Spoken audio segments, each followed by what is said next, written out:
أجمل تراث جزائري يقدم لكم فيديوهات وصورة من عبق التاريخ.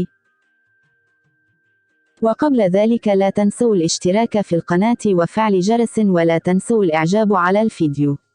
فضلا ولا أمر وشكرا. أصبح يعرف باللباس الأسطوري ويقيم كتحفة أثرية تتوارثه النساء والجدات من جيل إلى جيل.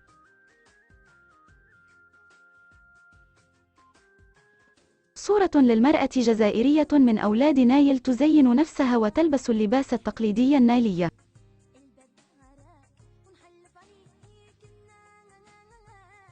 صورة امرأة جزائرية لرسام فرنسي شارلز غيوم برون بعنوان لوحة وجبة الأم الجزائرية الكسكس 1869. صورة للمرأة جزائرية قبائلية لرسام جان ريمون هيبوليت لازرجس بعنوان الكسكس في منطقة القبائل الجزائرية 1880. زوجان من الجزائر العاصمة في منزلهما الجزائري التقليدي، لوحة للفنان جون باتست هوسمانس سنة 1854. صورة للرسام جان بابتست هويسمانس رسام بلجيكي 1906. العنوان مشهد لقاء الأصدقاء في القرن التاسع عشر، الجزائر العاصمة. صورة للرسام إيسيدور ألكسندر أوغسطين بيلز رسام فرنسي 1813 إلى 1875.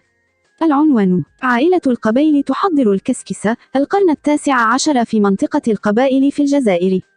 صورة للرسام فريدريك آرثر بريدجمان رسام أمريكي 1847 إلى 1928. العنوان: فترة ما بعد الظهيرة في الجزائر وتفصيل كل ما هو جزائري أناقة وجمال.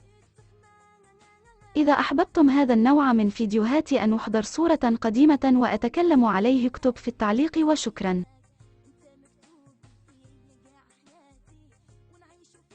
وهنا أنتهي الفيديو، وشكرا على متابعتي، ولا تنسى اشتراك في القناة وفعل الجرس لكي تصلك الجديد، ولا تنسى إعجاب على الفيديو وشكرا.